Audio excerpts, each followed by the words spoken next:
I believe that if women are empowered, they can make a change in their family.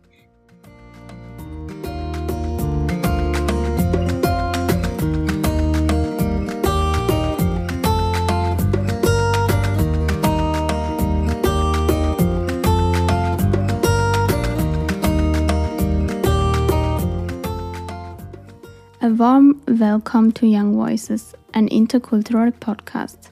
We are Young at Mission 21, and with this podcast, we want to give young people from all over the world a voice. Thanks to everyone for joining us on this journey to listen, learn, and grow together.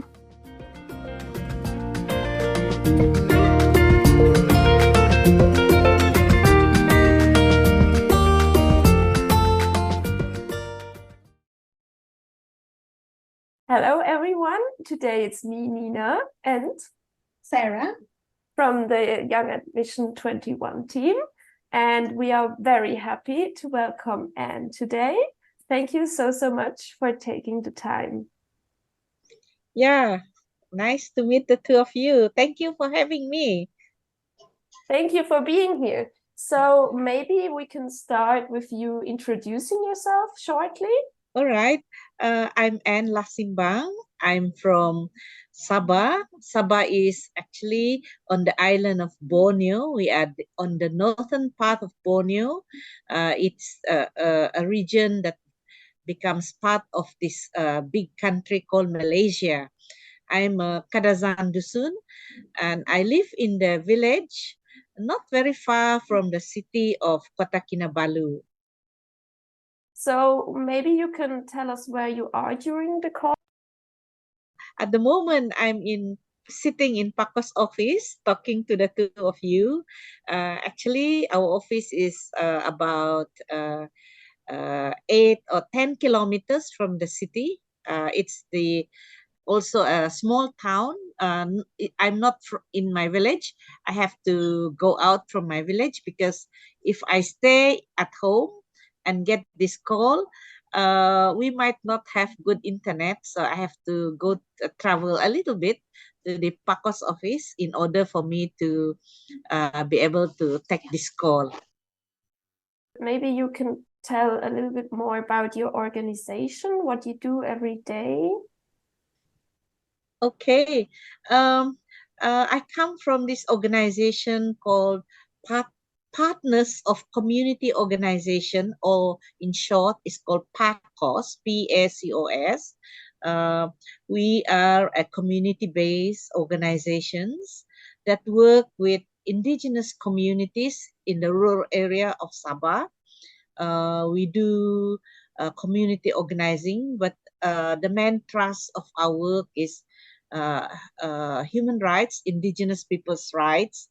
We discuss about indigenous rights to their territory, to their culture, to their language, and we do a lot of work also on indigenous knowledge, especially working with women and children in that area, because a lot of indigenous knowledge is held by women, and we also want that knowledge to be passed down to the children. So we do a lot of work around that area, as well as resource management. When we talk about resource management here, it's about managing the resources like the forest, the river, the mangrove swamp that is near the sea, because as indigenous communities, we depend a lot on the natural resources around us.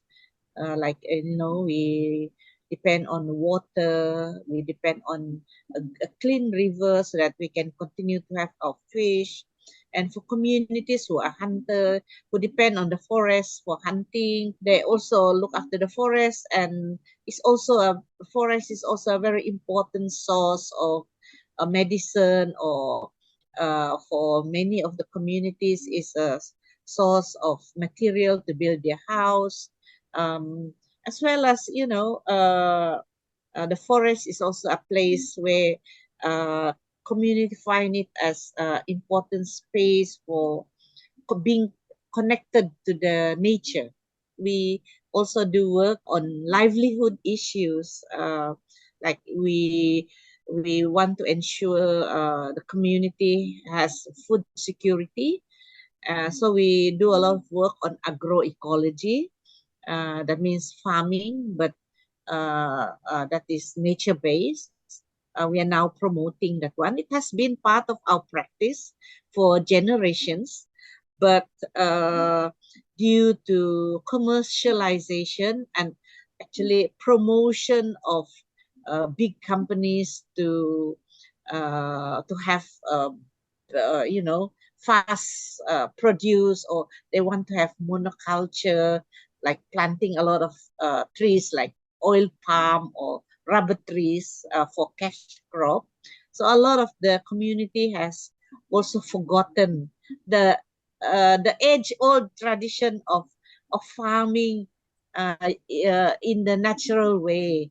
So now we are looking at that and how we can promote that among our community, among the youths here in Sabah. So a lot of the work is around that, and PACOS do a lot of training for on community organizing so that communities can come together if they have issues, if they're faced with issues in their village, they can learn to work together and um, find a solution together rather than as individuals.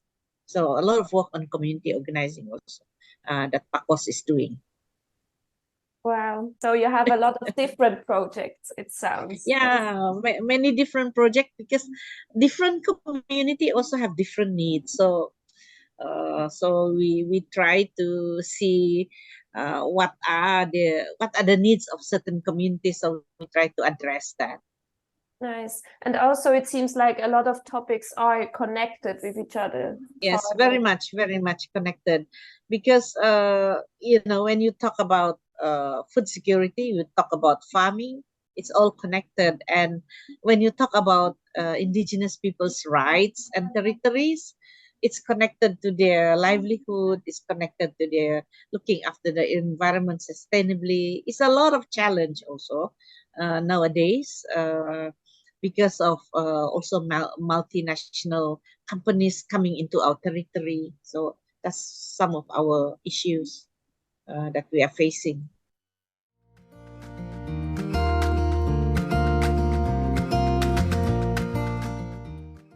Yeah, about 3 years ago, before the COVID, just before COVID, about 2018, 2019, we realized how important it is for young people to be connected back to the earth, and do farming. Of course, now the farming is much more difficult because of the climate, the changes in climate, the weather here in Borneo and in Sabah. It's quite predictable. We used to have, like, we have a certain uh, rainy season, like we know in December it's raining, and then we know that it's time to plow the field, prepare the field, and then by January or maybe after that we'll be planting rice. But nowadays it seems it's quite unpredictable. Sometimes we get so much rain, or sometimes the drought is too long. So it's also quite a challenge. But still, I think the youths at our youth training center find it very useful, and they're very happy to learn all the technique in farming and nature farming, looking at agroecology, looking at how they can uh, reuse materials like kitchen waste, making compost, and trying to revive the soil, and how they can bring back the knowledge to their village. I think now we are about to graduate the third batch of students. So Great. very happy. Congratulations. Yeah. So now you talked a lot about your everyday life, what you do, and maybe we can also talk about sound you hear every day. Mm. Because I live in the village, we hear a lot of sound of birds, a lot of birds near my house because I kind of live near like a forest, and so I do hear birds every morning. For us, for the Kadazan Dusun community, the indigenous community, the sound are very important to us. Like for instance, because we are very close to nature, we have this knowledge on listening to the sound. One of the sound that my mother, which her mother, so that means it's passed down over the generations, was to listen to the sound of the birds. If somebody, like, the birds also bring a message. So like for me, there is a kind of bird is that will make certain sound. It's actually telling us that somebody is going to die, somebody is going to pass away. It's, I think, it's part of the knowledge here. So I hear that very often, and sometimes I mean, because there's so many sounds of birds, then suddenly I hear that bird making that noise, singing. Then I say, oh wow, somebody is going to pass on. And true enough, recently I heard that bird singing, and one of my classmates passed away. He's about also about my age, but he got sick, and then we didn't know he was sick. Uh, and then we found out that he passed away. So it may sound strange, but uh, it's very true, because I have had that experience many times. And of course, the other sound that we always also hear are music. Of course, we also play the guitar. We have a lot of traditional music, and one of the music that we normally play and we hear, getting married. So it's like a celebration. So during Harvest Festival, people beat the gong. So when people beat the gong, it's that gong will tell you that, oh, there's a happy occasion coming. So it's the gong. There's a beat, and people can dance to the beat of the gong. And so some of those things that we hear, um, that we hear every day. Yeah. Maybe gong is like weekends. Normally, people get married during the weekends. Yeah. Well, thank you so much for sharing. These are two beautiful stories.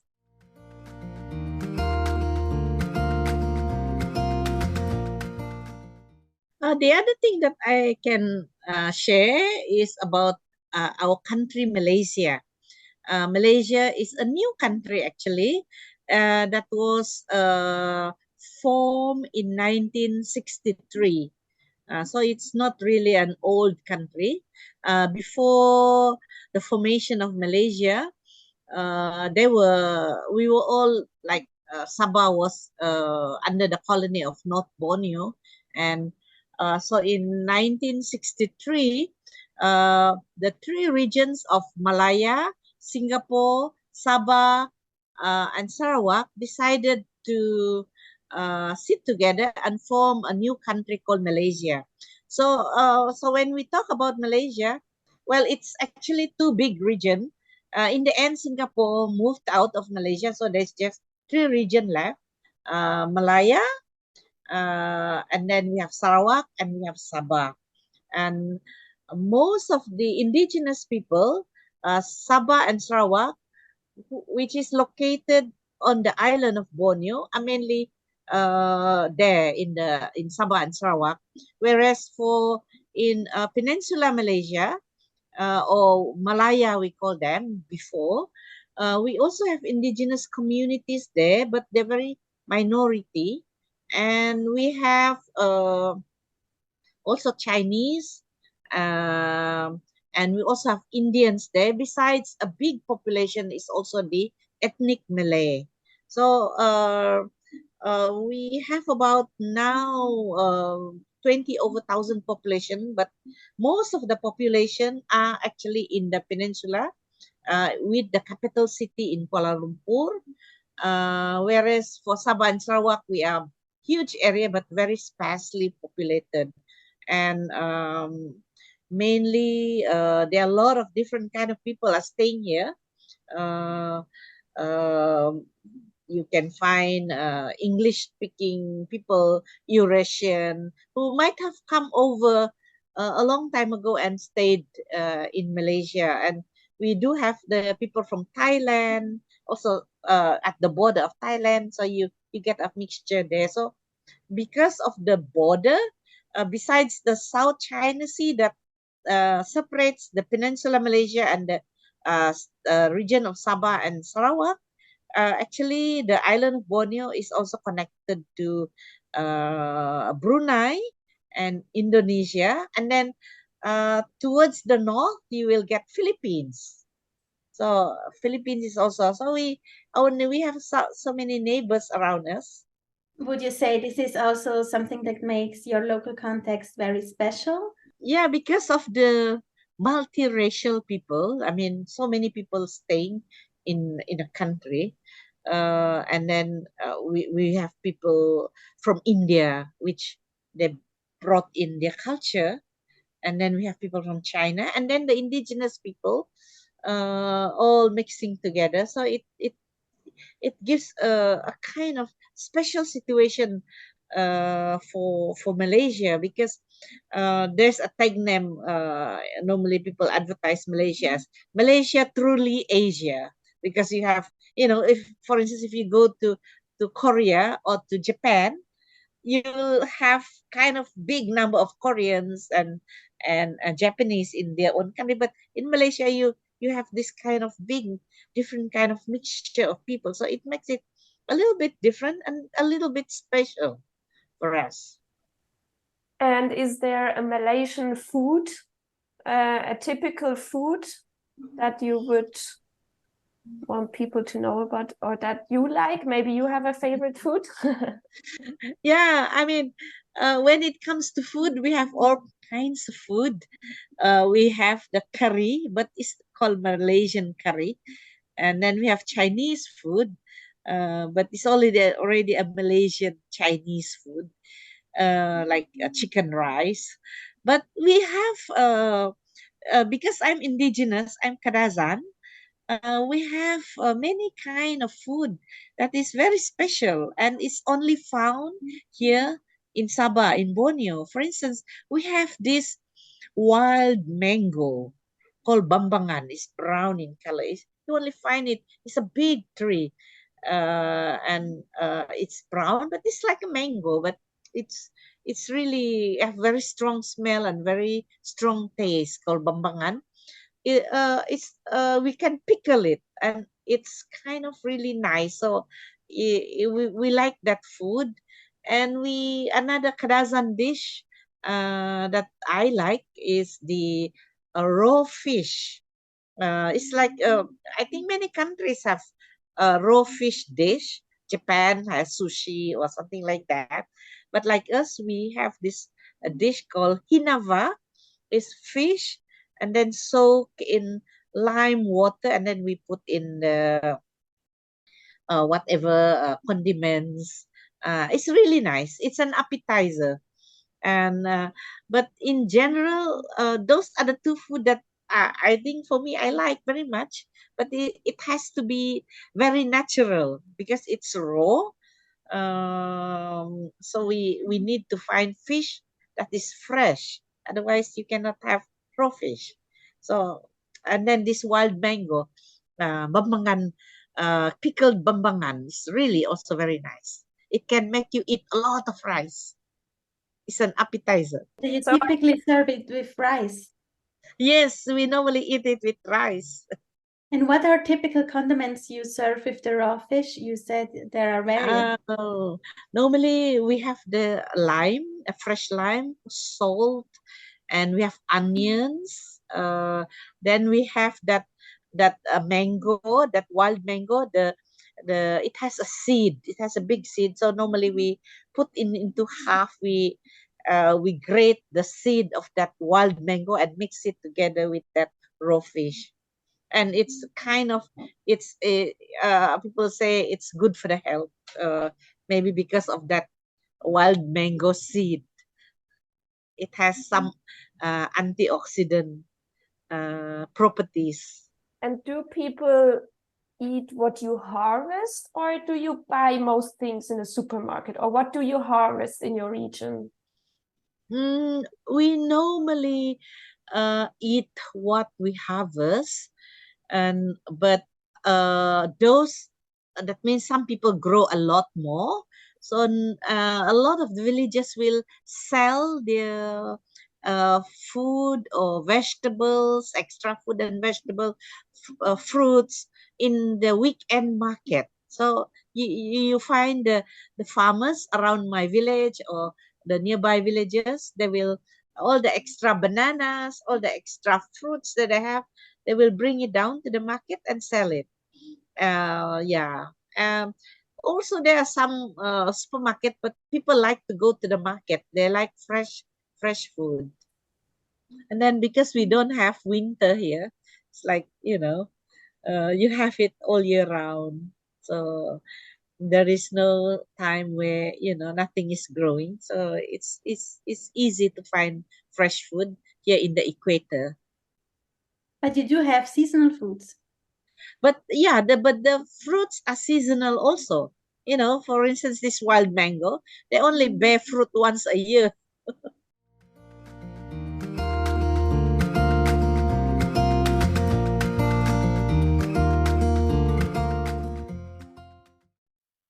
My passion is actually working with women, women's empowerment, building leadership of women, because I believe that if women are empowered, they can make a change in their family. And I've been working on this women's empowerment issue for a long time, ever since I graduated from university, building women leaders, helping mothers manage their family, and also bringing education to rural community, especially indigenous community. We have 25 learning centers, community learning centers in Sabah, where PACOS is working with the community to give education for children. We say our motto is giving the best possible start for children. And through providing education for these children, we also have the opportunity to work with the mothers, the women, and most of them are in the village.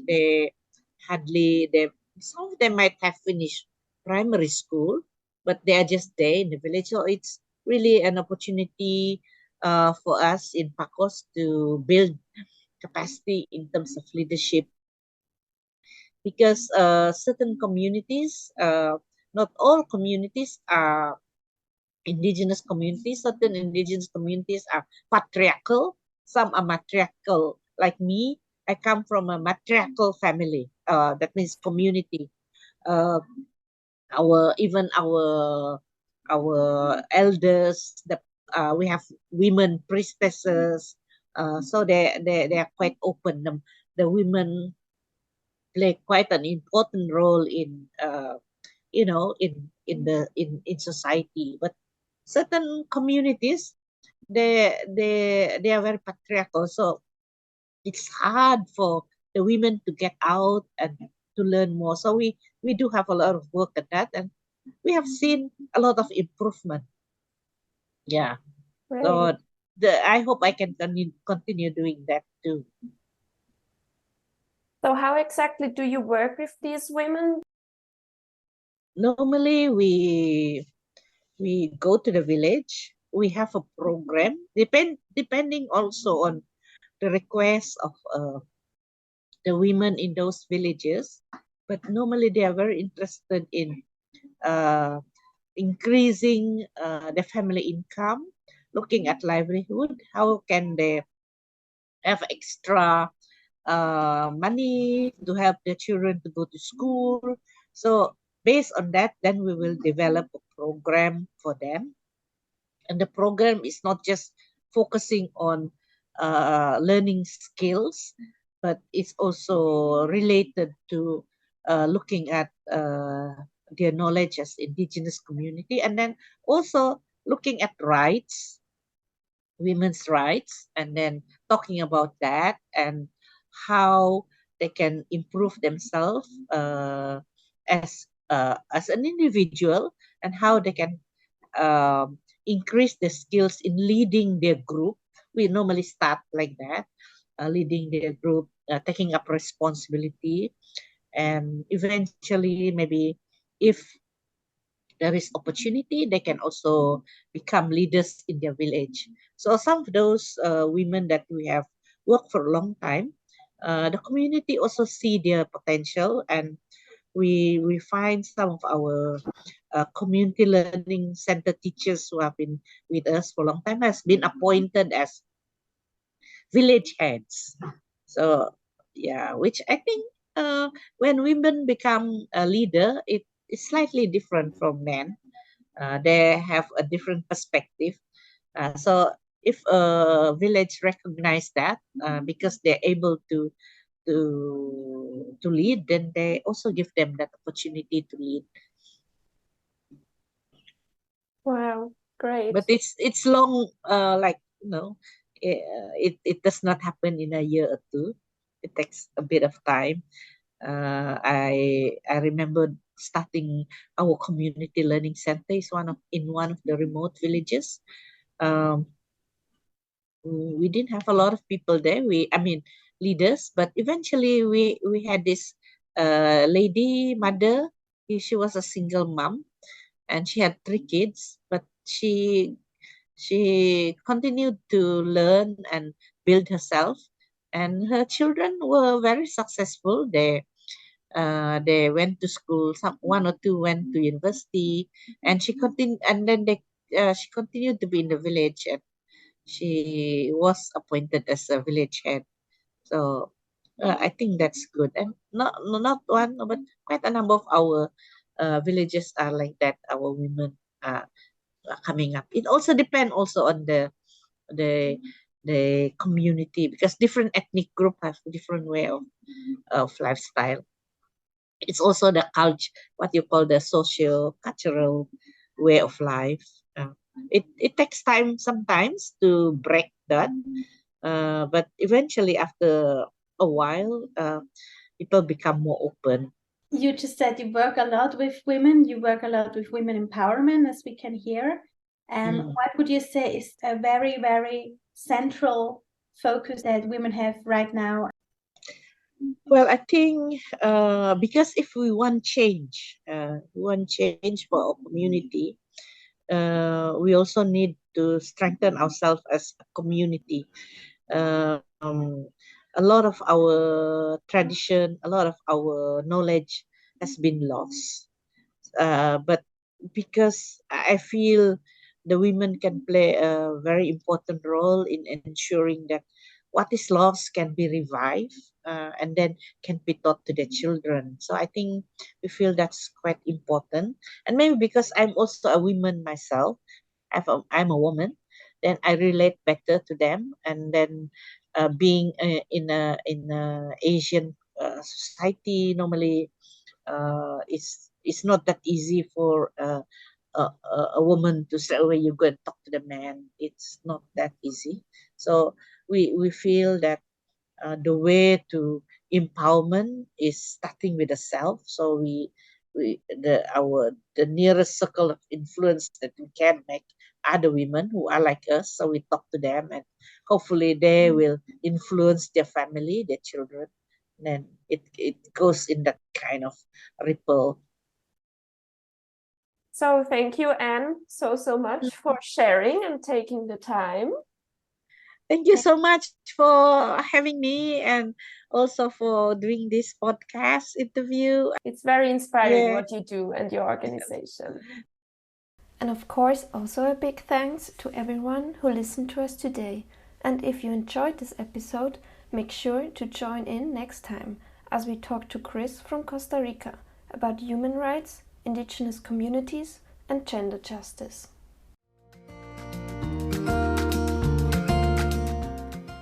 Have a good time, and if you haven't already, follow Young Admission 21 on Instagram and Facebook, where you can learn more about us and our projects. There you also have the opportunity to ask questions to our podcast guests. And don't forget, always listen to the voices around you.